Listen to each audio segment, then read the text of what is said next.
প্রত্যেক নাফরমান পাপী, হাদিসের মধ্যে আছে নেককার ব্যক্তি ফেরেশতা আজরাইল অত্যন্ত সুন্দর আকৃতিতে নেককার ব্যক্তির কাছে আইসা তার রুহু কবজের সময় বলবে, হে পবিত্র আত্মা, আল্লাহর সন্তুষ্টি নিয়ে তুমি বের হয়ে আসো। আল্লাহ রাসূল সাল্লাল্লাহু আলাইহি সাল্লাম বলেন, কোন পাত্র থেকে পানি যেভাবে ঢেলে দেয়, এইটা যেরকম আরামসে পড়ে যায়, বের হয়, আল্লাহর কসম নবীজি বলেন নেককার ব্যক্তির রুহুটা মালাকুল মউত আজরাইলের হাতে এরকম আরামসে চলে আসে। আর আল্লাহ নবী সাল্লাল্লাহু আলাইহি সাল্লাম বলেন, কোন নাফরমান পাপী এক নম্বরে তার মৃত্যুর সময় প্রথম হইল ফেরেশতা মালাকুল মউত আজরাইল অত্যন্ত নিকৃষ্ট বিভৎস কুৎসিত চেহারা নিয়ে তার সামনে দাঁড়াবে। আমার কাছে আরবি কিতাব আছে, ইমাম কুরতুবির কিতাব আত-তাযকিরা, এই কিতাবের মধ্যে আছে ইব্রাহিম আলাইহিস সালাম একবার আজরাইলকে বলছিল, আজরাইল, কোন নাফরমান পাপী ব্যক্তির যে সময় জান কবজ করো, তখন তুমি যেই চেহারা নিয়ে তার সামনে দাঁড়াও, ওইটা আমার একটু দেখাও। কিতাবে আছে আজরাইল বলছে ইব্রাহিম আলাইহিস সালামকে যে আল্লাহর কসম আপনি সহ্য করতে পারতেন না। ইব্রাহিম আলাইহিস সালাম বলেন, না, তুমি আমারে দেখাও, আমি দেখুমই। তো আজরাইল ওই আকৃতিটা ধারণ করছে। কোন পাপীর রুহু কবজের সময় উনি যেই চেহারা ধরে, অত্যন্ত নিকৃষ্ট কুৎসিত চেহারা। তো কিতাব স্পষ্ট আছে, ইমাম কুরতুবী বলেন ইব্রাহিম আলাইহিস সালাম চিৎকার দিয়া বেহুশ হয়ে গেছে। লম্বা সময় পরে হুঁশ আসার পরে উনি চোখের পানি ফেলে আল্লাহকে বলছে, আল্লাহ, তোমার কোন নাফরমান বান্দা পরবর্তীতে কবরের আযাব, হাসরের আযাব, জাহান্নামের আযাব আর কিছুই লাগবে না, শুধু কেবল আজরাইলের এই বিভৎস চেহারার যদি একবার দেখে, তার ৬০ বছরের নাফরমানির শাস্তির জন্য এটাই যথেষ্ট। বাস্তব কথা হলো, আল্লাহর কোরআন থেকে পরিবর্তনের জন্য আগ্রহ থাকতে হয়। কোরআনুল কারীম আল্লাহ তাআলা মানুষের পরিবর্তনের জন্যই নাজিল করছে, পাঠাইছেন আল্লাহ তাআলা পরিবর্তনের জন্য। এটা সারা পৃথিবীর সমস্ত মানুষের জন্য হেদায়েত, মানে চলার পথ নির্দেশিকা। সারা পৃথিবীর সমস্ত মানুষের সমস্ত প্রয়োজন পূরণের ক্ষেত্রে কোরআনুল কারীম হেদায়েত। কোরআনুল কারীমের মধ্যে সমগ্র পৃথিবীর সমস্ত মানুষের সমস্ত প্রয়োজনের সব বিষয় আলোচিত আছে, সব বিষয়, সবার, শুধু মুসলমান না, সবার। কোরআনুল কারীমের মধ্যে আল্লাহ তাআলা বলেন, মা ফাররাতনা ফিল কিতাবি মিন শাই, আমি এই কিতাবের মধ্যে, কোরআনের মধ্যে আল্লাহ বলেন কোনো কিছুর আলোচনা বাদ দেই নাই। মা ফাররাতনা, ছেড়ে দেইনি। ওয়া নাযালনা আলাইকাল কিতাবা তিবিয়ানান লিকুল্লি শাই, আল্লাহ তাআলা বলেন, বন্ধু, আপনার উপরে আমি কোরআন নাজিল করেছি তিবিয়ানান লিকুল্লি শাই, এর মধ্যে সমস্ত কিছুর বিস্তারিত আলোচনা। তাহলে সকল কিছুর তিবিয়ান মানে বিস্তারিত আলোচনা। এজন্য আল্লাহ তাআলা কোরআনুল কারীমের মধ্যে সব বিষয়ের আলোচনা করছে, কিছুই বাদ দেন না, কিছুই বাদ দেন। আল্লাহ তাআলা সমস্ত কথা বলার পরেই, নবীজির মাধ্যমে বুঝানোর পরেই বলছেন, আল ইয়াউমা আকমালতু লাকুম দীন। আল্লাহ তাআলাই নাজিল করে বলছেন, বন্ধু, আজকে আমি দ্বীন পূর্ণ করে দিলাম। ওয়া আতমামতু আলাইকুম নি'মাতি, এবং শরীয়তের নামে, বিধানের নামে, হুকুমের নামে আমি আল্লাহ তাআলা কি চাই বান্দার কাছে, এই সব কিছু আমার হুকুম, আমার আহকাম, আমার শরীয়ত, আমার বিধান, এইটা আমি আজকে পূর্ণ করে দিলাম। আর নতুন কোনো শরীয়ত, নতুন কোনো বিধান, নতুন কোনো হুকুম পরিবর্তন আসবে না, হবে না। নামাজ আর কোনোদিন 4 ওয়াক্ত হবে না, নামাজ আর কোনোদিন 6 ওয়াক্ত হবে না। যাকাত 100 টাকার মধ্যে 2.5 টাকা, এইটাই কোটি কোটি টাকা থাকলো 2.5 টাকা, আবার সমান সমান থাকলো 2.5 টাকা। অর্থাৎ আর বাড়বে না কমবে না, পূর্ণ। যেই হুকুম আমি আল্লাহ বলছি আপনি রাসূলের মাধ্যমে এই 23 বছরে, আগামী কিয়ামত পর্যন্ত আর কোনো রদবদল হবে না। ওয়ারাদিতু লাকুমুল ইসলাম দীনা, আমি আল্লাহ কিয়ামত পর্যন্তের জন্য সারা পৃথিবীবাসীর জন্য ইসলামকেই একমাত্র ধর্ম হিসাবে পছন্দ করে দিলাম। এজন্য ধর্ম কেবল একটাই পৃথিবীতে, সেটা ইসলাম। পৃথিবীতে ধর্ম কয়টা? একটাই ধর্ম, ইসলাম। আল্লাহ পাক মনোনীত ধর্ম একটাই, ইসলাম। ইন্নাদ-দীনা ইনদাল্লাহিল ইসলাম, নিশ্চয়ই আল্লাহর নিকটে একমাত্র দ্বীন ইসলাম। ওয়া মান ইয়াবতাগি গায়রাল ইসলামি দীনান ফালা ইউকবালা মিনহু, আল্লাহ তাআলা বলেন ইসলামকে বাদ দিয়ে যে কেউ অন্য কোনো ধর্ম গ্রহণ করবে সেটা কখনোই আমি আল্লাহ গ্রহণ করব না। ওয়াহুয়া ফিল আখিরাতি মিনাল খাসিরিন, এবং ওই ব্যক্তি ইসলামকে বাদ দিয়ে অন্য কোনো ধর্মকে অনুসরণ করলো যে, আল্লাহ বলেন আখিরাতে পরকালে সে নিশ্চিত ক্ষতিগ্রস্ত, জাহান্নাম। এজন্য ধর্ম কেবল একটাই, ইসলাম। মুসলমান আমাদের যেটা ধর্ম এটাই ধর্ম, অন্য সব ধর্ম পরিত্যক্ত, বাতিল। ইসলাম আসার পরে, আমাদের নবী সাল্লাল্লাহু আলাইহি সাল্লাম আসার পরে আসমানি যত কিতাবও ছিল আগের, সব কিছু স্থগিত। নবী সাল্লাল্লাহু আলাইহি ওয়াসাল্লাম বলছেন, আজকে যদি আমার জামানায় মূসা নবীও বেঁচে থাকতো তো সেও আমাকেই অনুসরণ করত। ঈসা যদি বেঁচে থাকতো সে আমাকেই অনুসরণ করত। লাউ কানা মূসা হাইয়ান লামা ওয়াসিআহু ইল্লা ইত্তিবাই, আমারই অনুসরণ। এজন্য ভাই আমি সব সময় বলি, 4টি জিনিস আমাদের কাছে আছে যেটা সর্বশ্রেষ্ঠ। এক, আল্লাহ আমাদের রব, তিনি সর্বশ্রেষ্ঠ। 2, মুহাম্মদ সাল্লাল্লাহু আলাইহি ওয়াসাল্লাম আমাদের রাসূল, তিনি সর্বশ্রেষ্ঠ। 3, কোরআন আমাদের কিতাব, এটা সর্বশ্রেষ্ঠ। 4, ইসলাম আমাদের ধর্ম, এটা সর্বশ্রেষ্ঠ। কয়টা হইল? আল্লাহ, রাসূল, কোরআন, ইসলাম। 4টি সর্বশ্রেষ্ঠ নিয়ামত যার কাছে আছে,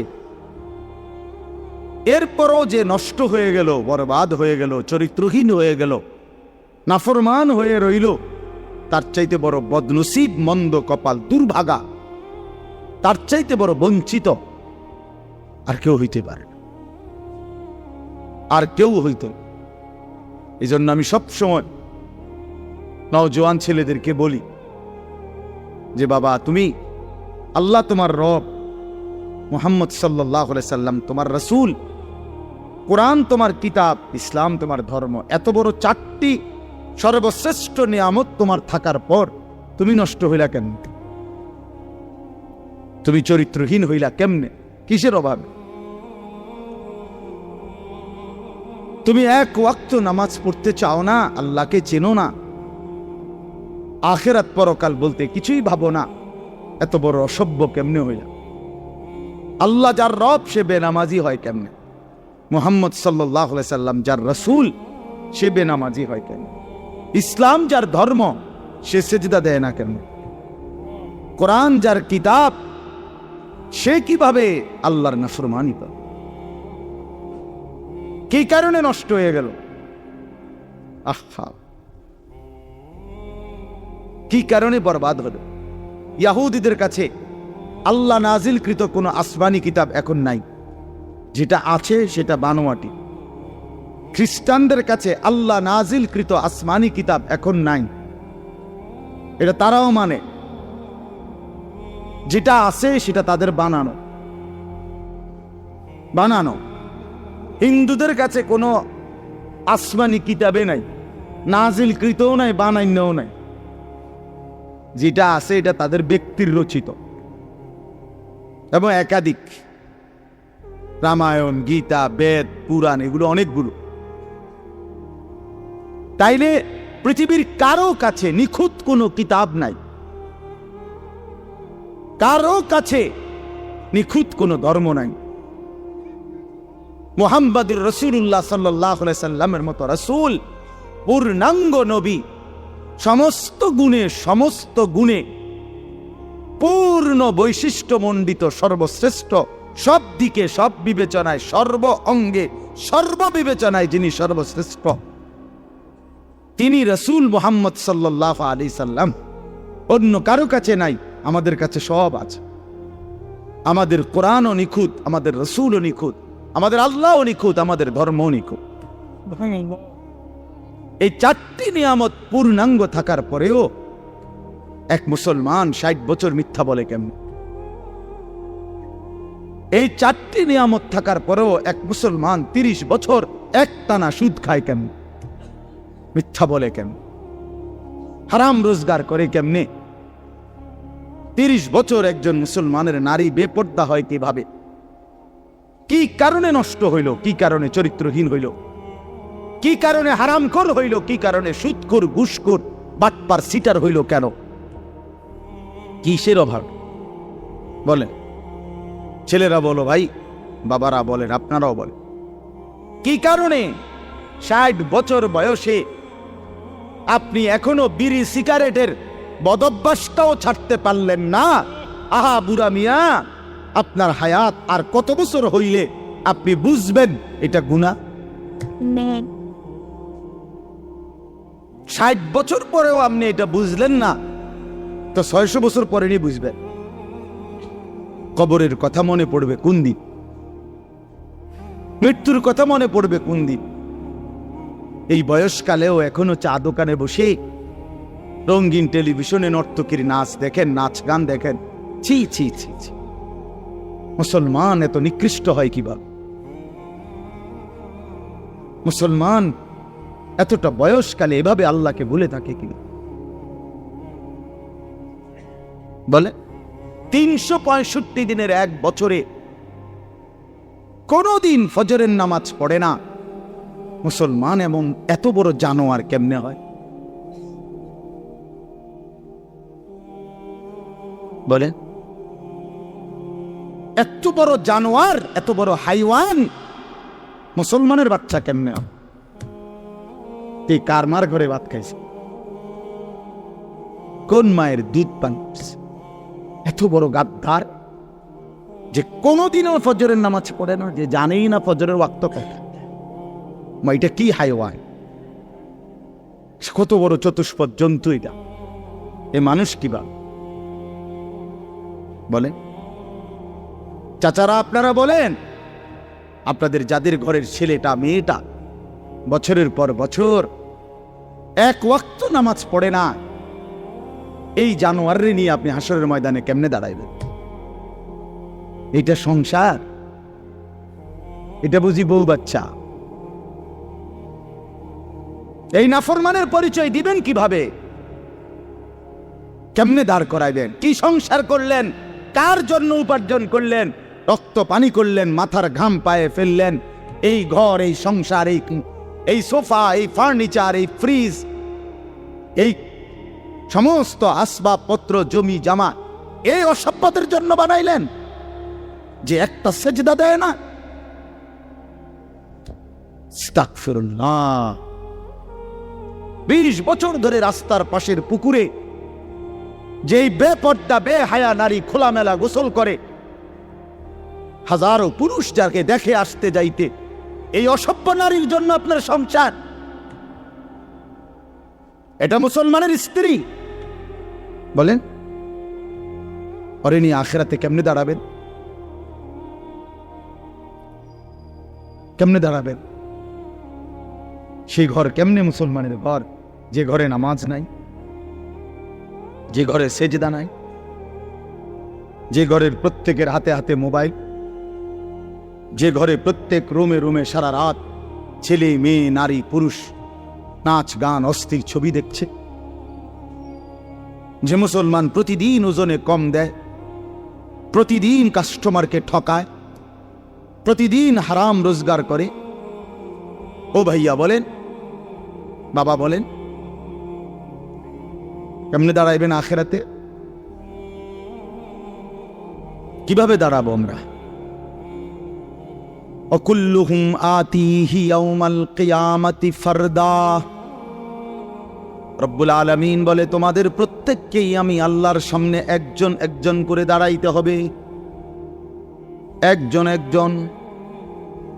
ওয়ালা ইউসআলু হামিমুন হামিমা ইউবাসসারুনহুম। রব্বুল আলামিন বলেন, প্রত্যেক পরিচিত অপর পরিচিতকে হাসরের ময়দানে সচক্ষে দেখবে, কিন্তু কেউ কাউকে কিছুই জিজ্ঞেস করবে না। মা বাবাকে দেখবে, বাবা মাকে দেখবে, স্বামী স্ত্রীকে দেখবে, স্ত্রী স্বামীকে দেখবে, মা সন্তানকে দেখবে, সন্তান মাকে দেখবে, বাবা ছেলেদেরকে দেখবে, মেয়েকে দেখবে, ছেলে মেয়ে বাবাকে দেখবে, এলাকার বন্ধুরা স্বজনরা একজন আরেকজনকে দেখবে। হাসরের ময়দানে আমরা মনে করেন আপনারা এখানকার মানুষ, তো এই যে আপনারা এখন এনে মোটামুটি আপনারা যদি পরিচয় নেন তো একজন আরেকজনকে চিনবেন মোটামুটি, ঠিক না? তো এই রুমই হাসরের মাঠ। এমন না যে আমার এই ইটালির মানুষের লোকে খাড় করাইবো না, এরার লোক আমার খাড় করাবো, কিন্তু আমি কি হেগো এলাকার মানুষ নি? বুঝেন নাই কথাটা? পরিচিত জনরাই কাছাকাছি দাঁড়াবে, সবাই সবাই চিনবে। আল্লাহ বলছেন ইউবাসসারুনহুম, সচক্ষে দেখবে একজন পরিচিত বন্ধু আরেকজনকে, আপনজন আপনজনকে দেখবে। কিন্তু ওয়ালা ইউসআলু, কেউ কাউকে এক বিন্দু ভালো মন্দ জিজ্ঞেস করবে। ইব্রাহিম আলাইহিস সালাম ইসমাইলকে ডাক দিবে না, নবীজি বলছে। ইয়াকুব আলাইহিস সালাম ইউসুফ আলাইহিস সালামকে ডাক দিবেন, ডাক দিবেন কেউ না কেউ। ইয়াওয়াদ্দুল মুজরিমু লাউ ইয়াফতাদি মিন আযাবি ইয়াউমিইযিন বিবানিহি ওয়া সাহিবাতিহি ওয়া আখিহি ওয়া ফাসিলাতিহি আল্লাতী তু'বিহি ওয়া মান ফিল আরদি জামিআ সুম্মা ইউনজিহি। সাংঘাতিক কথা এটা। আল্লাহ বলে, হাসরের ময়দানের ভয়ানক দৃশ্য দেখে নাফরমান পাপী বলবে আল্লাহকে, আল্লাহ আজকে এই হাসরের ময়দানে আমার সন্তান যারা তাদেরকে জাহান্নামে দিয়ে দেন, আমার স্ত্রীকে জাহান্নামে দিয়ে দেন, আমার ভাই বোনদেরকে জাহান্নামে দিয়ে দেন, আমার পাড়া পড়শিকে জাহান্নামে দিয়ে দেন, আমার এই পৃথিবীর সমস্ত মানুষকে জাহান্নামে দিয়ে দেন, তারপরও বিনিময়ে আমারে বাঁচায় দিন। সুম্মা ইউনজিহি, আল্লাহ বলবেন কাল্লা, না না ফরমান, কখনোই এটা হবে না। তোমার বিনিময়ে গোটা দুনিয়া দিলেও লাভ নাই, শাস্তি তোমাকেই ভোগ করতে হবে। ইন্নাহা লাযা, আল্লাহ বলেন এটা জাহান্নামের লেলিহান আগুন। নাজ্জাতাল লিশ-শাওয়া, জাহান্নামে যখন ফেলবে না ফরমান, প্রথম সেকেন্ডেই শরীর থেকে চামড়াটা খসায়া ফেলবে, খুলে ফেলবে, গলে গলে পড়ে যাবে।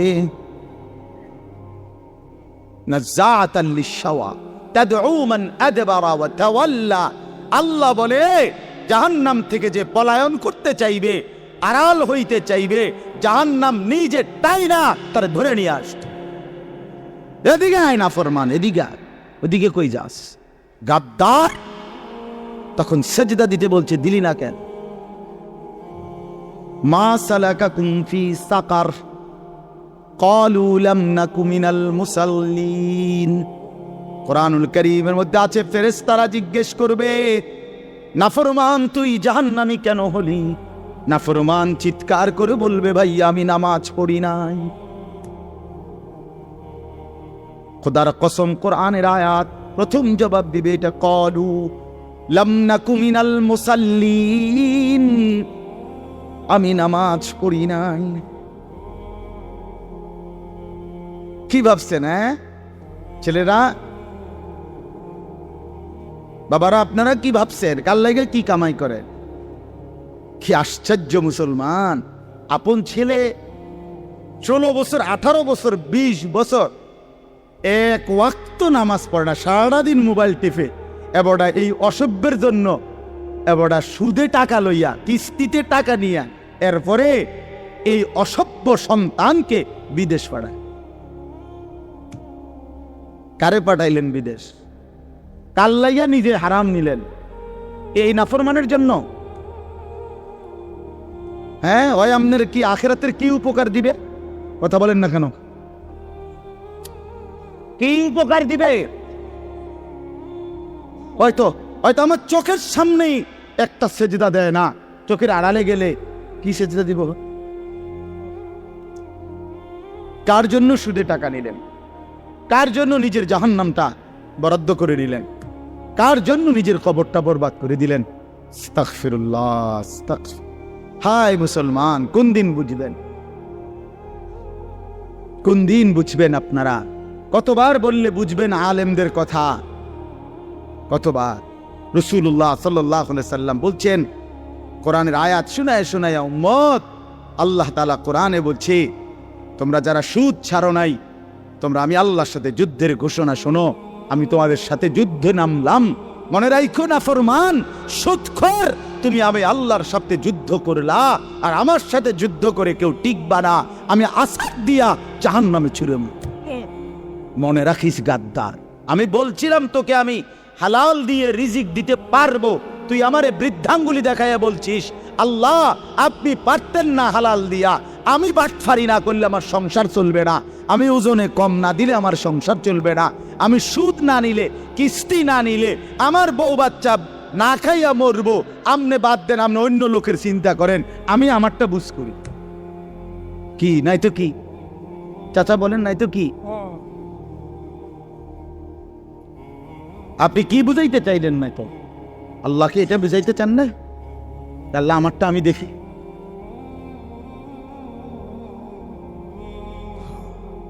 চলেন বাবা, ভাবতে শিখেন, বুঝতে শিখেন, নিজের ভালো শিখেন, হিসাব মিলান। ছেলেরা তোমরাও হিসাব মিলাও। ইন্না যারআ কাদ তুগরিকুল আহাতু ক্বাবলা আন ইয়াবলুগা। হাসান বসরি রাহমাতুল্লাহ আলাইহি যুবকদেরকে বলছে, যুবক মনে রেখো, সব ফুল, সব ফুল, সব ফল পরিপক্ক হয় না, পাকা পর্যন্ত যায় না, তার আগেই ঝরে যায় অনেক। বুঝেন নাই কথা? আম গাছে যে মুকুল ধরে, যতগুলো মুকুল মানে ফুল, ওই ছোট ছোট মুকুল কয় না এটারে, তো সবগুলোই তো আম হয়। কথা বলেন না কেন? সবগুলোই আম হয় না? তো তিনি এটাই বলছেন, সব ফুল পরিপক্ক হয় না, সব ফল পরিপক্ক হয় না, ঝরে যায়, ঝরে যায়। তার মানে সব কিশোর বুড়া হবে না, সব যুবক বুড়া হবে না, সব তরুণ বুড়া হবে না বাবা, তার আগেই কবরে চলে যাবে হাজারো লাখো কোটি। কোরআনে আল্লাহ বলছে, ওয়ানুকিরু ফিল আরহামি মা নাশাউ ইলা আজালিম মুসাম্মা। রব্বুল আলামিন বলেন, আমি মায়ের পেটে একটা নির্ধারিত সময় বাচ্চাটাকে রাখি, সুম্মা নুখরিজুকুম তিফলান, অতঃপর একটা ছোট্ট ফুটফুটে বাচ্চার আকারে মায়ের পেট থেকে বের করে আনি, সুম্মা লিতাবলুগু আশুদ্দাকুম, অতঃপর আমি আল্লাহ সেই বাচ্চাটার শরীরের মধ্যে শক্তি দিতে থাকি, আস্তে আস্তে তাকে সামনের দিকে আগাইতে থাকি। কিশোর, তরুণ, যুবক, হ্যাঁ, মাঝ বয়সী, বৃদ্ধ, দুর্বল, এভাবে সামনের দিকে নেই। কিন্তু আল্লাহ রাব্বুল আলামিন বলেন, ওয়ামিনকুম মান ইউতাওয়াফফা মিন ক্বাবলু, সামনের দিকে নিতে নিতেই মাঝ পথে কিন্তু আমি অনেককেই মৃত্যু দিয়ে থাকি। সরাসরি কোরআনের আয়াত। ওয়ামিনকুম মান ইউরাদ্দু ইলা আরযালিল উমর, আবার অনেককেই আমি আল্লাহ একেবারে বৃদ্ধের শেষ বয়স পর্যন্ত পৌঁছাইয়া থাকি, কিন্তু সবাইকে না। সবাইকে কথা বলেন না কেন? কমপক্ষে যদি এতটুকু নিশ্চয়তা থাকতো যে মৃত্যু হবে নিশ্চিত, তবে 60-এর পরে, তাইলেও তো একটা কথা ছিল। মৃত্যু হবে নিশ্চিত তবে 50-এর পরে, মৃত্যু হবে নিশ্চিত তবে 40-এর পরে, তো এরকম নিশ্চয়তাও কি আছে কি বাবা? ছেলেরা বলো ভাই, আছে কি এমন? তো কেন তামাশা করছে? তুমি স্বীকার করলেও মরে যাবা, স্বীকার না করলেও মরে যাবে। চোখ বন্ধ রাখলেও কবরে যাইতে হবে, চোখ খোলা রাখলেও কবরে যেতে। কি বলে? রাজপ্রাসাদের মানুষটাও মরে যাবে, কুড়ে ঘরের মানুষটাও মরে যাবে। সুখের খাবার যার মুখে সেও মরে যাবে, ভিক্ষার থালা যার হাতে সেও মরে যাবে। যাবে না? তো যেটা নিশ্চিত অনিবার্য বাস্তবতা, যে মৃত্যুকে আড়াল করার, অস্বীকার করার, পাশ কাটার কোনোই ব্যবস্থা নাই, কোনোই ব্যবস্থা নাই। না না ক্ষমতা দেখাইয়া, না কাইন্দা কাইটা, কোনো সিস্টেম নেই। ক্ষমতা দিয়েও মৃত্যুকে ঠেকানো যাবে না, কাইন্দা কাইটাও কি করা যাবে না মৃত্যুকে। যেটা নিশ্চিত সেটাকে ভুলে যাওয়া কেন ভাই? কেন ভুলে যাব আমরা? আল্লাহ নবী সাল্লাল্লাহু আলাইহি ওয়াসাল্লামের যে হাদিস আমি পড়ছি, এটাই নবীজি বলছেন, আকসিরু যিকরা হাদিমিল লাযযাত, আমার উম্মত প্রতিদিন বেশি বেশি ওই জিনিসটাকে স্মরণ করো যেটা তোমার সমস্ত স্বাদ, আহ্লাদ, সমস্ত ব্যস্ততা সবকিছুকে স্তব্ধ করে দিবে। সবকিছু, সেটার নাম মৃত্যু। হাদিসে আছে মৃত্যু সবকিছু বন্ধ করবে। তোমার নাক, তোমার চোখের দৃষ্টি, তোমার কানের শ্রবণ শক্তি, তোমার জবানের উচ্চারণ, তোমার জিহ্বার স্বাদ, তোমার হাতের নড়াচড়া, তোমার ব্যস্ততার এই জিন্দিগি স্তব্ধ করে দিবে কিনা বলেন? আমি অনেক সময় বলি, আমার প্রায় সময় জানাজা পড়তে গেলে মনে হয়, দেখবেন জানাজার নামাজেও মনে করেন 10:30 বাজে জানাজার টাইম দিছে, 10:30 জানাজা, 10:34 বাজে গেছে, 30-40 বাজে গেছে। কিছু মানুষের এই পরিমাণ অস্থিরতা, এই মিয়া টাইম টেবিল ঠিক রাখো না, কইলে 10:30 জানাজা, 10 মিনিট ওভার হয়ে গেছে, কতক্ষণ খাড় করায় রাখবা? মানে উনি ব্যস্ত, ওনার এই 10 মিনিট সময় নাই। আল্লাহর কসম বন্ধু, এই মানুষটাও এরকম ব্যস্তই ছিল। যে মানুষটার জানাজা হচ্ছে এখন, যার লাশ এখানে শোয়ানো, এই লোকটাও এমন ব্যস্তই ছিল। তার হাতেও একদিন সময় ছিল না। আজ গোটা পৃথিবী সব আগার জায়গায়, এই বেচারা শুধু নিস্তব্ধ। চোখের সামনের জলজ্জান্ত মানুষটা স্তব্ধ, আর হাত নড়ে না, পাও নড়ে না, আর চোখ নড়ে না, জিহ্বা নড়ে না। এজন্য দুনিয়ার এই ব্যস্ততার ভিতর দিয়ে আমরা যদি মনে করি যে আমি শুধুই দুনিয়া, ভালো মন্দ, লাভ লোকসান, চাওয়া পাওয়া, প্রাপ্তি অপ্রাপ্তি, মনের চাহিদা পূরণ, সবকিছু শুধু দুনিয়া ভাইয়া, বাবা তো আখিরাত কার জন্য? কবর কার জন্য? তাইলে নবীজি সাল্লাল্লাহু আলাইহি সাল্লাম কাকে তাইলে আখিরাত বুঝাইতে চাইছেন? আল্লাহর কোরআন এমন কোন সূরা নাই, কোরআন শরীফের 114টি সূরা, 114টি সূরার এমন কোন সূরা নাই, এমন কোন রুকু নাই কোরআনে যেখানে আখিরাতের কথা, পরকালের কথা আলোচনা নাই।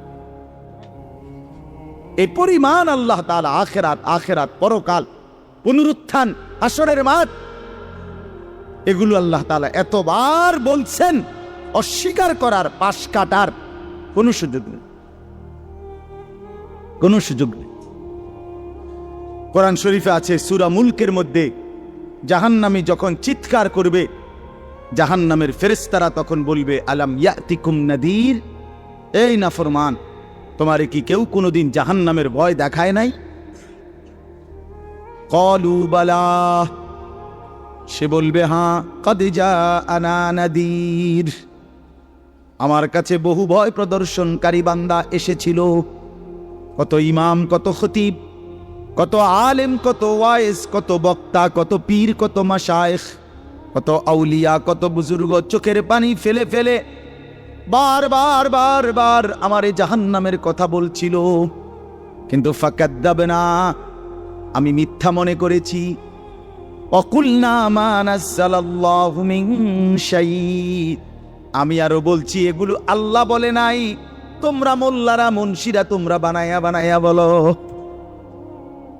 হ্যাঁ, অনেক বেত্তমিজ লোক আছে, ও এত না, হুজুররা যত কয় এত না। না, ওরা জানে, ওরা আগেও একবার ফিডা খাইয়া আইছে, ওরা একবার ঘুরে আইছে হাঁসুরের মাঠ, ওরা জানে যে এত কয় এত না। ও কইতে লাগলে সবাই কয়, ও বাড়াইয়েই কয়, মাইক ফাইলে কে না কয়। এই সমস্ত বিদ্রুপ আলেমদের কথাকে আপনি অবজ্ঞা করিলেন। আসলে তো আলেমদের কথা না, কথা যদি হুজুরের কথা হইতো তাইলে না হয় আপনি ফেলে দিতেন, কিন্তু জবানে না হুজুরের কথা, তো সরাসরি আল্লাহর কথা, তো রাসূলুল্লাহর, আল্লাহর, তো সে কথা প্রত্যাখ্যান করলেন কেন? আপনি আমার কথা, আমার ব্যক্তিগত যদি কথা হয় সেটা ফেলে দেন, কথা বোঝেন নাই। কিন্তু উলামায়ে কেরাম আপনাদেরকে নসিহতের মাধ্যমে নিজের ব্যক্তিগত হুজুরদের কথা বলে না, কথা বলেন না কেন? কার কথা বলে? আল্লাহর কথা বলে, রাসূলুল্লাহ সাল্লাল্লাহু আলাইহি সাল্লামের কথা বলে, তো সেটা বাদ দিলেন কেন? সেটা বাদ দিবে। আমার ব্যক্তিগত কথা তো আপনাদের ধরতে বলি নাই, আমার ব্যক্তিগত কথা বলি, আপনারা দেখি গ্রহণ করেন কিনা বলেন। মনে করেন আমি কুমিল্লা ক্যান্টনমেন্ট থাকি, ময়নামতি সাহেবের বাজার, আমার মাদ্রাসা বাসা ওইখানে। তো আমি কুমিল্লা ক্যান্টনমেন্টে একটা বড় টাওয়ার আছে, গুমতি টাওয়ার। এই গুমতি টাওয়ারের নিচে আন্ডারগ্রাউন্ডে মুদি দোকান এবং তরি তরকারির দোকান। আমি প্রত্যেক দিন ওইখানে তরি তরকারি এবং মুদি যত মাল, এই যে পেঁয়াজ রসুন আদা তেল এগুলো এবং মাছ তরকারি, এগুলো ওই গুমতি টাওয়ার থেকেই সবসময় কিনি। আপনারাও সবাই নিয়ত করেন ইনশাআল্লাহ এখন থেকে সবাই কুমিল্লা ক্যান্টনমেন্ট গুমতি টাওয়ার থেকেই তরকারি এবং চাল ডাল তেল কিনবেন, বলেন ইনশাআল্লাহ। না, কথা বলেন না তো, আপনি কি বলবেন? কি হুজুর আপনি পাগল হলেন? আমি কিনতাম, আমার আমনের ক্যান্টনমেন্ট আমি কিনতাম যাবো, আমাগো দেশে কি মাছ তরকারির অভাব পড়ছি নি? ঠিক কি না বলেন না কেন? তাহলে এইটা না আমার ব্যক্তিগত কথা, কথাটা আমার বুঝছেননি। এইটারে তো আপনারে মানতে কই নাই, আমি তো বলি না আপনারে যে আপনি আমার লগে গিয়ে বাজার করেন। তাহলে আপনি যে বললেন হুজুর এরম কয়, হুজুরের সব কথা ধরলে চলন যাইতো না বর্তমান জমানায়। আপনারা তো আমার একটা কথাও ধরতে বলি নাই, আপনাকে বলছি আল্লাহর কথা না ধরতে। আপনাকে তো বলেছি ভাইয়া রাসূলুল্লাহ সাল্লাল্লাহু আলাইহি ওয়াসাল্লামের কথা ধরতেন। আল্লাহর কথা ফিরায় দেয় কেমনে? নবীর কথা ফিরায় দেয়, বলেন বাবা। মেহেরবানি করে এই জন্য বুঝতে শেখেন, বুঝতে শিখেন। তিনটা জিনিস আমাদের মধ্যে লাজেম থাকা চাই। এক হলো তাওহীদ, দুই হলো রিসালাত, তিন হলো আখিরাত। এই তিন জিনিস ভুলে গেলে মুসলমান হয় না। তাওহীদ ভুলে গেলে, অর্থাৎ লা ইলাহা ইল্লাল্লাহ, জীবনের সব ব্যাপারে সব বিষয়ে যা কিছু হচ্ছে, যা কিছু ঘটছে, আমার জীবনের এই সারা পৃথিবীর কায়নাতের সমস্ত নড়া চড়া প্রত্যেকটা বিন্দু বিসর্গ করছেন শুধুই একজন, তিনি আল্লাহ। তিনি কে? লা ইলাহা ইল্লাল্লাহ, আল্লাহ ছাড়া আর কোনো ইলাহ নাই, দেনেওয়ালা আর কেউ নাই, পালনেওয়ালা আর কেউ নাই। এটা তাওহীদ। আর শাজিমের উপর থেকে সাততবক জমিনের নিচ পর্যন্ত যেটা যেমনে যেভাবে আছে সেটা একজনই পরিচালনা করছেন, তিনি আল্লাহ। এই কথা যত দিলের মধ্যে বসাইতে হবে। দুই নাম্বার রিসালাত। রিসালাত মানে হলো মুহাম্মাদুর রাসূলুল্লাহ সাল্লাল্লাহু আলাইহি সাল্লাম, এই কথা গ্রহণ করা। এই কথা আবার গ্রহণ করার কি? এই কথা গ্রহণ করা হইল মুহাম্মদ আল্লাহর রাসূল, আল্লাহ আমার জন্য ওনাকে পাঠাইছেন, অতএব আমার জীবনের হাসি কান্না আনন্দ বেদনা, রাত দিন, ঘর সংসার বাজার ব্যবসা, আয় রোজগার, স্ত্রী পুত্র পরিজন, কদম কদম বিন্দু বিন্দু নিঃশ্বাস নিঃশ্বাস আমি অনুসরণ করব একজনকে, তিনি মুহাম্মাদুর রাসূলুল্লাহ সাল্লাল্লাহু আলাইহি ওয়াসাল্লাম। এটারে বলে রিসালাত। এটাকেই বলে নবী সাল্লাল্লাহু আলাইহি সাল্লামকে চেনা, এটাকেই বলে নবী সাল্লাল্লাহু আলাইহি সাল্লামকে ভালোবাসা, এটাকেই বলে নবী সাল্লাল্লাহু আলাইহি সাল্লামকে অনুসরণ কর। আমার ভাইয়া, আল্লাহর দোয়াই আপনি আপনার জায়গাতেই থাকেন, আপনি আপনার তরিকাতেই থাকেন, আপনি আপনার পীরের কাছেই থাকেন, যে যেখানে আছেন থাকেন, কোনো অসুবিধা নাই। শুধু নিজেরে ধোকা দিয়েন না, ধোকা খাইয়েনও না, কাউরে ধোকা দিয়েনও না। আল্লাহ রসুল বলছে আল মুমিনু লা ইয়াখদাউ ওয়ালা ইউখদাউ। খেয়াল করে শুনেন এই কথাটা। মুমিন, নবীজি বলছে, কোন ইমানদার কাউকে ধোকা দেয় না। খোদার কসম নবী বলছে ইমানদার ধোকা খায়ও না। লা ইয়াখদাউ অর্থ সে ধোকা দেয় না, ওয়ালা ইউখদাউ অর্থ নিজেও ধোকা খায় না। অতএব রাসূলুল্লাহ সাল্লাল্লাহু আলাইহি সাল্লামের সাথে সম্পর্ক, ভালোবাসা, মহব্বতের সবটা 100 অনুসরণের মাধ্যমে, অনুসরণের মাধ্যমে, অনুসরণের মাধ্যমে। চেহারায় যার দাড়ি নাই সে রসুলকে ভালোবাসে না, ঘরে যার স্ত্রী বেপর্দা সে রসুলকে ভালোবাসে না, উপার্জনের মধ্যে যার হালাল নাই সে রসুলকে ভালোবাসে না, জীবনে যার সুন্নত তরিকার অনুসরণ নাই সে আল্লাহর রসুলকে কশ্চিন কালেও ভালোবাসে না। ভালোবাসে বললে এটা ভালোবাসার নামে ধোঁকা, মিথ্যাবাদিতা ছাড়া আর কিচ্ছু না। হ্যাঁ, হাসরের ময়দানে মার খাইয়েন না, ধরা খাইয়েন না। কথা বুঝছেন না? এখানে গাছ জোর দেখাইয়া হয়তো আমনে চিৎকার দিয়া, হুঙ্কার দিয়া, এই কইয়া সেই কইয়া, খাইয়া দাইয়া, বিরানিয়ে খিচুড়িয়ে মিল্লা পার হইয়া গেলেন আর কি। কিন্তু কবর আখেরাত এত সুজান। আখেরাত হাসরের মাঠ, মামুর বাড়ি না। হাসরের মাঠ নানার বাড়ি না, আমনের সাসার শ্বশুর বাড়ি না। হাসরের মাঠ সেই মাঠ, ১৬ লক্ষ আম্বিয়া, আদম থেকে মুহাম্মদ সাল্লাল্লাহু আলাইহি সাল্লাম পর্যন্ত সমস্ত নবী রসুল যে মাঠের ভয়ে আল্লাহর কাছে দিবানিশি কাঁদছেন, সেই মাঠের নাম হাসরের মাঠ।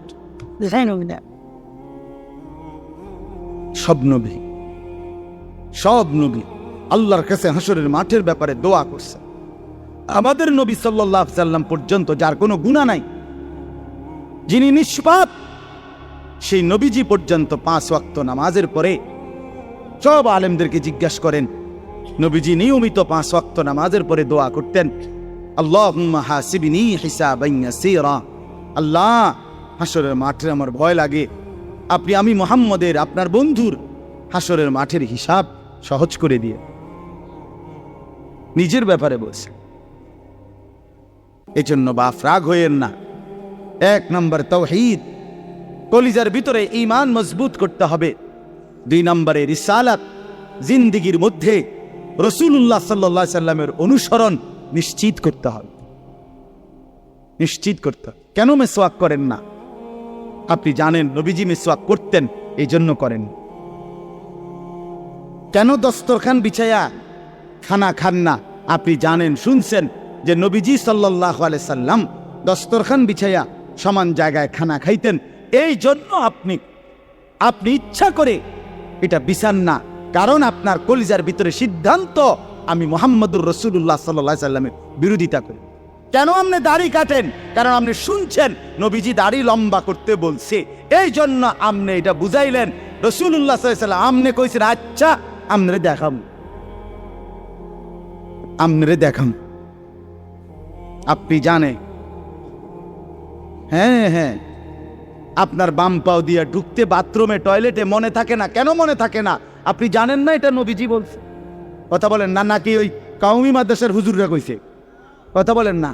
মেসওয়াক এটা রাসূলুল্লাহ সাল্লাল্লাহু আলাইহি সাল্লামের সুন্নত না কওমি আলেমদের সুন্নত? কথা বলেন না আপনারা। তো এটা করেন না কেন? কারে ওয়াহাবি বলেন? কারে গালি দেন? কেন গালি দেন? কি বুঝে গালি দিলেন? কেন বললেন? বলেন, কি অপরাধের কারণে আমি রসুলের দুশ্মন হব? কেন? আমি মিসওয়াক করি এই অপরাধের কারণে না? কথা বলেন না কেন? আমি দাড়ি রাখছি দেখে এই অপরাধের কারণে? তো কোন আমার স্ত্রী পর্দানসীন, আমার মেয়ে পর্দা করে, আমার ঘরে টেলিভিশন নাই, আমার রোজগারের মধ্যে আমি হারাম করার চেষ্টা করি না, তো সব ক্ষেত্রে রাসূলুল্লাহ সাল্লাল্লাহু আলাইহি সাল্লামের সুন্নাতের উপরে চলার চেষ্টা করলাম, তা আমি রসুলের দুশ্মন কেন হলাম?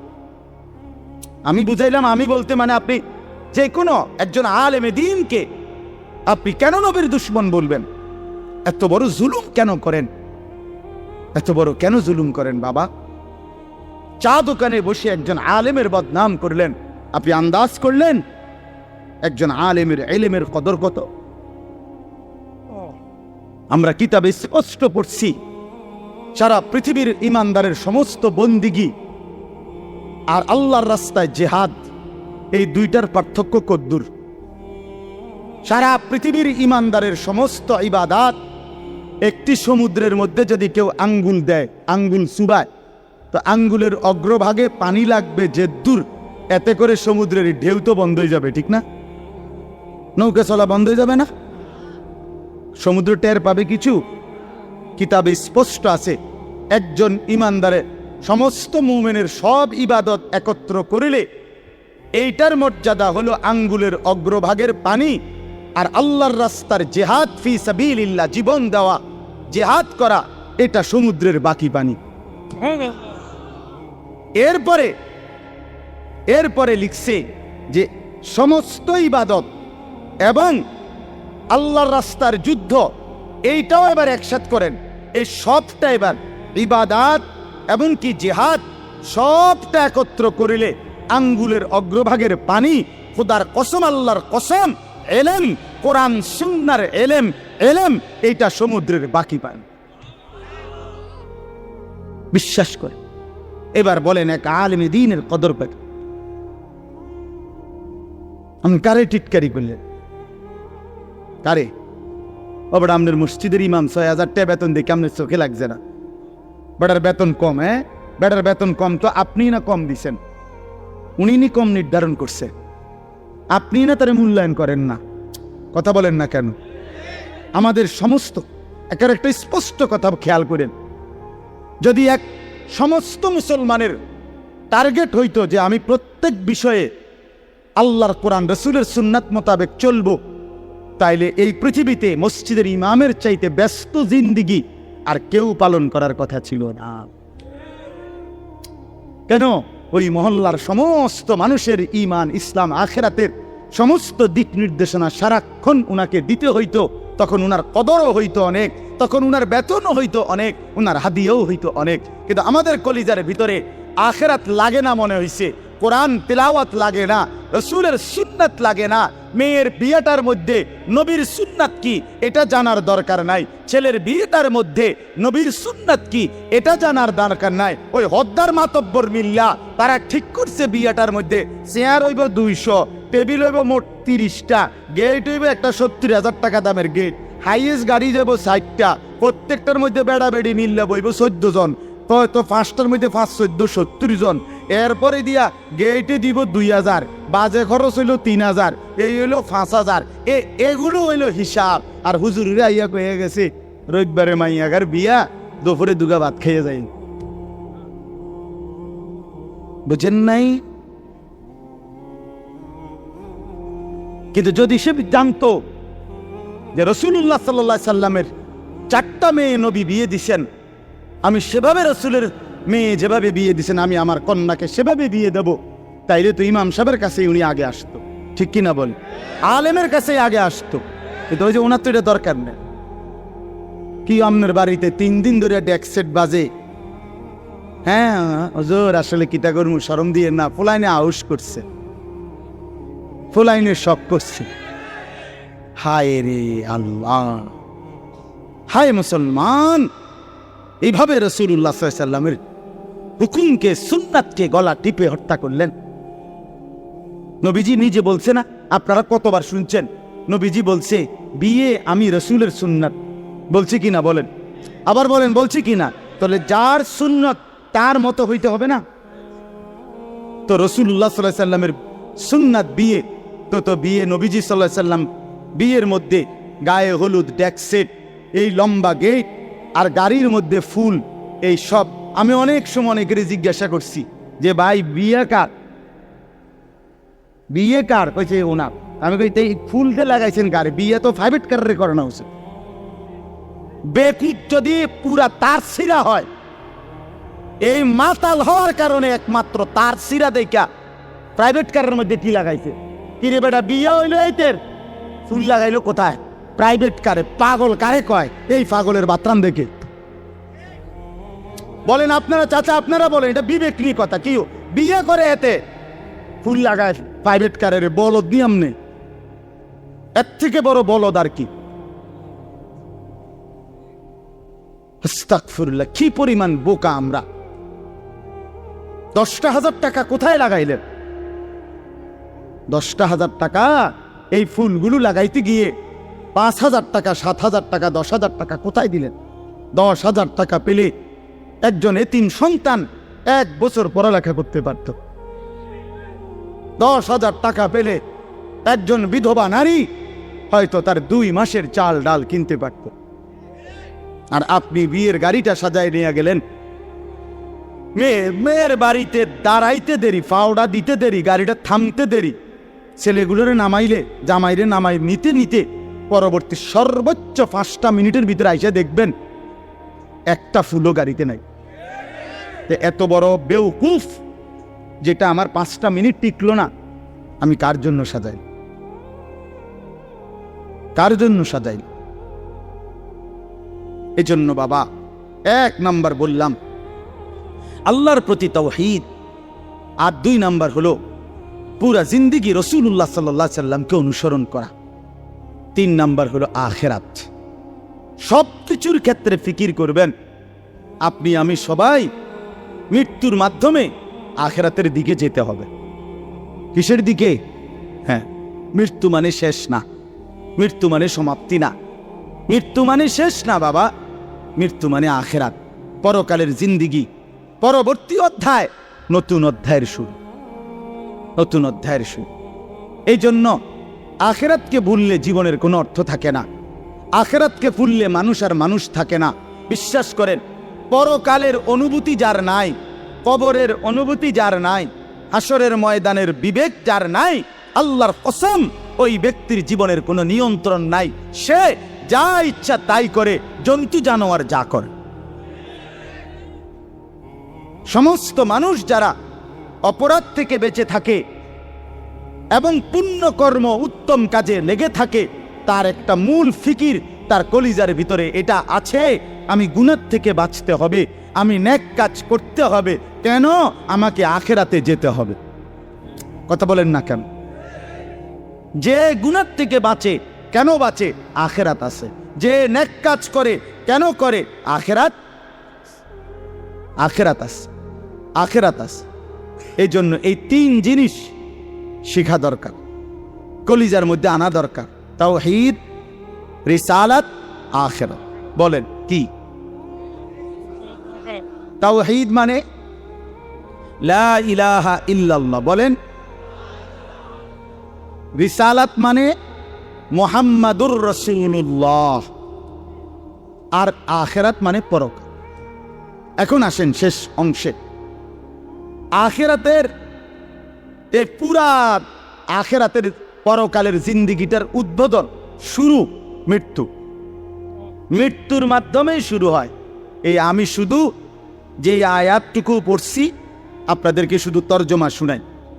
আল্লাহ তাআলা বলেন, দুনিয়ার জীবনে, এই অল্প একটু আর দুনিয়ার জীবনে যেই মানুষটা আল্লাহর নাফরমানি, অবাধ্যতা, রাসূলের বিরোধিতা, কোরআন সুন্নাহর বিরোধিতা, আল্লাহর হুকুমের বিরোধিতা করে কাফের, মুশরিক, বেঈমান, নাফরমান, পাপী হয়ে জিন্দেগিটা কাটাইছে, আল্লাহ তাআলা বলেন তার আখিরাত যে কঠিন হবে এটার প্রথম প্রমাণ হলো তার মৃত্যুর মুখে গিয়া আজরাইল, মালাকুল মউত যখন আসবে, আল্লাহর কসম আল্লাহ বলেন তার মৃত্যুর যন্ত্রণাটা হবে অত্যন্ত ভয়ানক।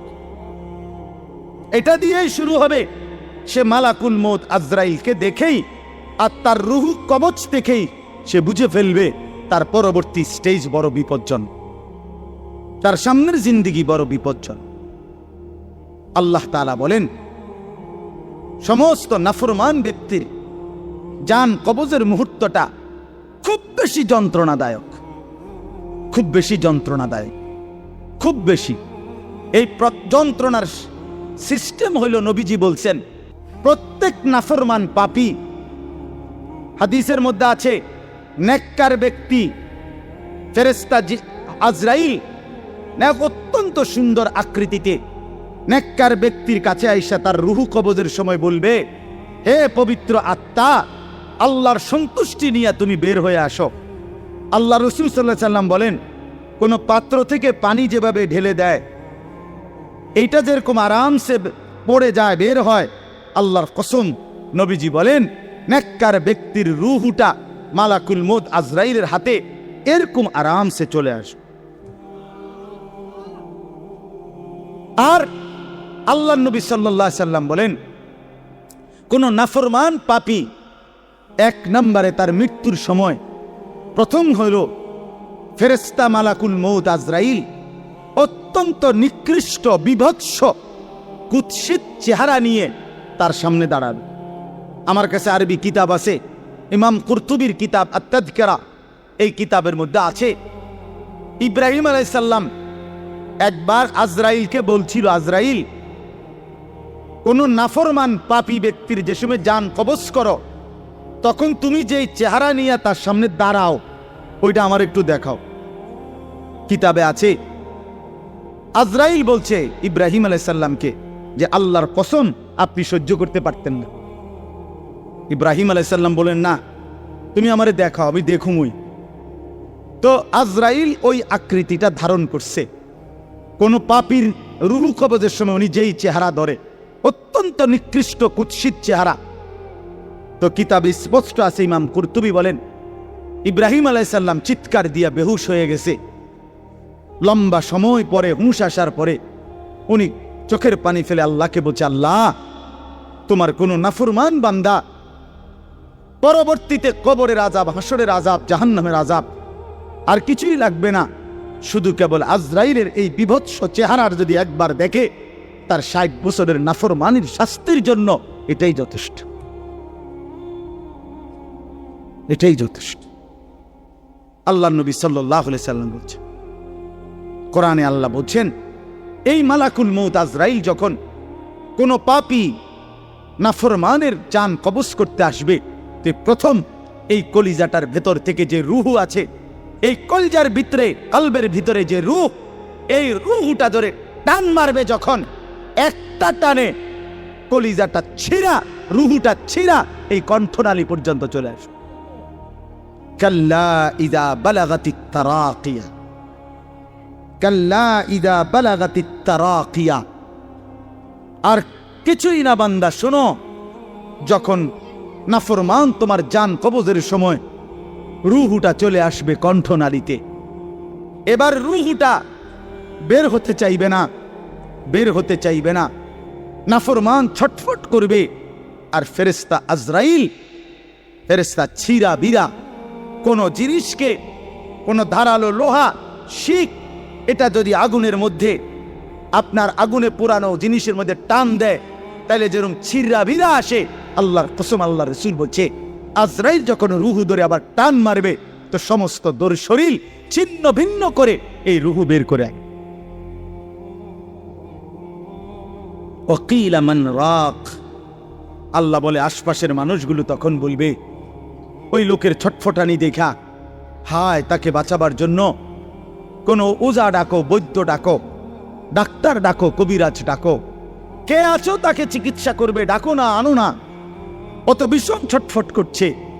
আল্লাহ বলেন, যান্না আন্নাহুল ফিরাক, কিন্তু ওই নাফরমান বুঝে ফেলবে আজ আর তাকে কেউ ফিরাইতে পারবে না, তাকে দুনিয়া থেকে বিচ্ছিন্ন হতেই হবে, তাকে চলে যেতেই হবে। বন্ধু আমার, বাপ আমার, একটা জরুরি কথা আপনারা বয়স্ক লোকেদেরকে বলি। রাসূলুল্লাহ সাল্লাল্লাহু আলাইহি সাল্লাম বলেছেন, আমার এই কথাটা খেয়াল করেন, নবীজি বলছেন, ইন্নাল্লাহা ইয়াকবালু তাওবাতাল আবদ মা লাম ইউগাররির। বান্দা যখন আজরাইলকে দেখে, তখন তার রূহে, তার শরীরের মধ্যে গড়গড়া শুরু হয়, মৃত্যুর গড়গড়া শুরু হয়।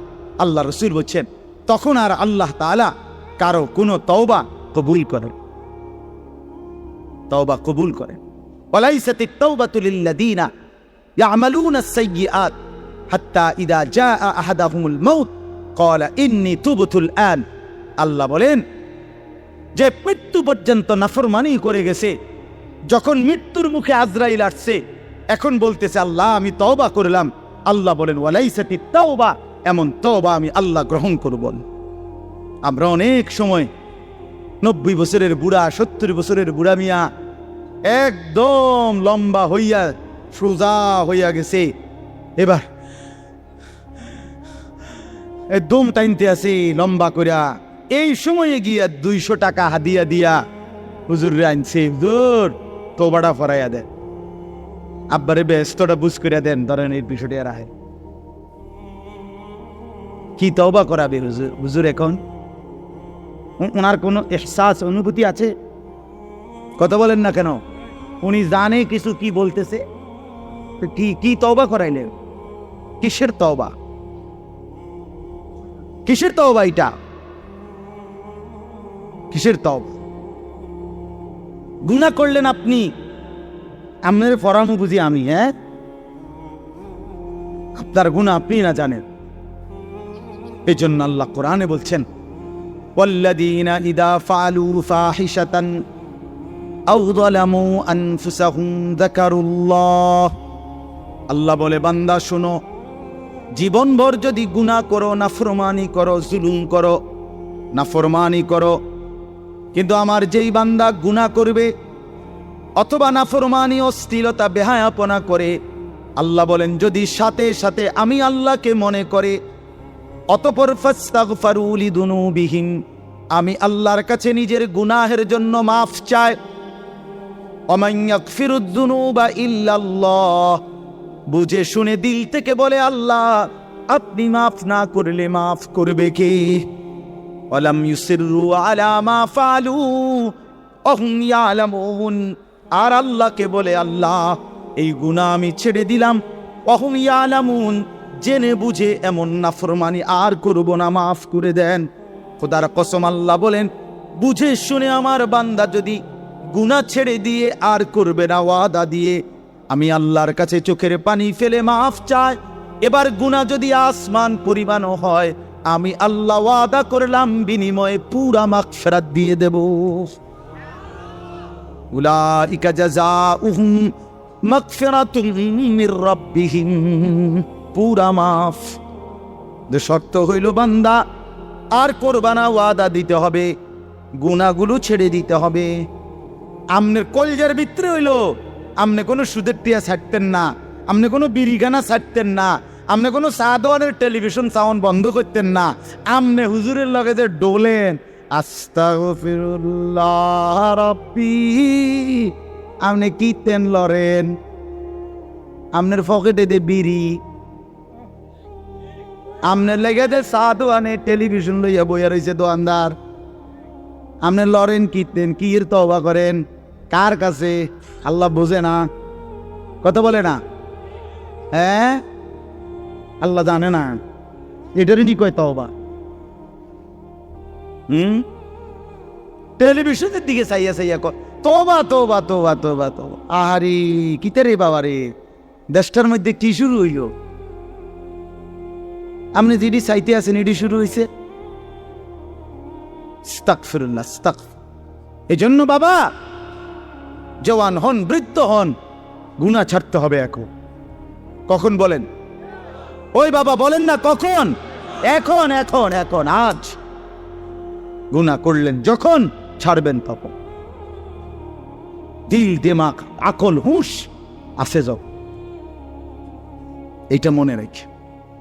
আল্লাহ তাআলা বলেন, ওয়াযান্না আন্নাহুল ফিরাক, আশপাশের লোকজন তো ডাক্তার কবিরাজ লইয়া ডাকাডাকি করছে, কিন্তু সে বুঝে ফেলছে তাকে দুনিয়া থেকে আলাদা হবে, আর থাকতে পারবে না।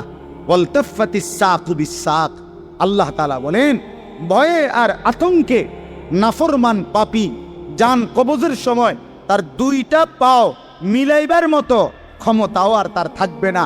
পায়ের দুইটা গোসা, গোড়ালি, এইটা পর্যন্ত কুদুর লাগানো অথবা সরানো এই ক্ষমতাটা থাকবে না।